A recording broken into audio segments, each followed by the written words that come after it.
Selama ini, ketika mendengar kata kitab, yang terbayang di benak kita hanyalah sebuah buku, lembaran kertas, tulisan, huruf. Padahal, Al-Quran tidak pernah turun sebagai buku. Lalu, apa sebenarnya makna kitab dalam Al-Quran? Dalam bahasa Arab, kata kitab berasal dari akar kata kataba. Maknanya bukan sekadar menulis, tetapi mengumpulkan sesuatu yang terpisah, lalu menyusunnya menjadi satu sistem yang utuh, teratur, terukur, punya pola.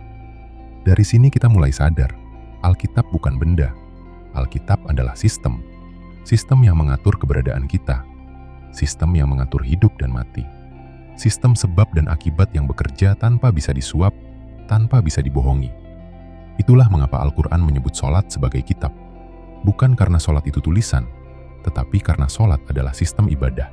Ada waktunya, ada syaratnya, ada aturannya. Jika sistemnya rusak, sholatnya pun rusak. Kematian pun disebut sebagai kitab muajjal. Artinya, kematian bukan peristiwa acak. Ia berjalan dalam sistem hukum wujud, dalam aturan, dalam sebab dan akibat. Begitu pula ajal. Ajal bukan tanggal rahasia yang ditentukan secara misterius.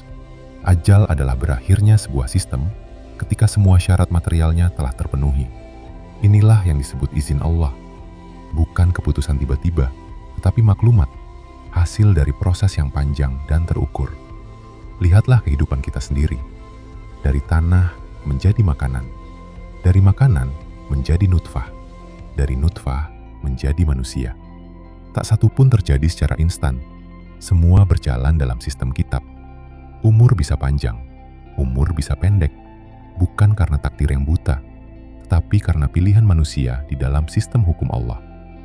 Lalu bagaimana dengan musibah? Gempa, tsunami, gunung meletus. Itu bukan kemarahan langit, itu hukum alam yang berjalan sesuai sistem kitab. Ia disebut musibah ketika manusia berada di dalam dampaknya. Namun ketika kezaliman merajalela, ketika perang, pembunuhan, dan kerusakan terjadi karena tangan manusia, maka Al-Quran tegas berkata, itu hasil perbuatan kalian sendiri.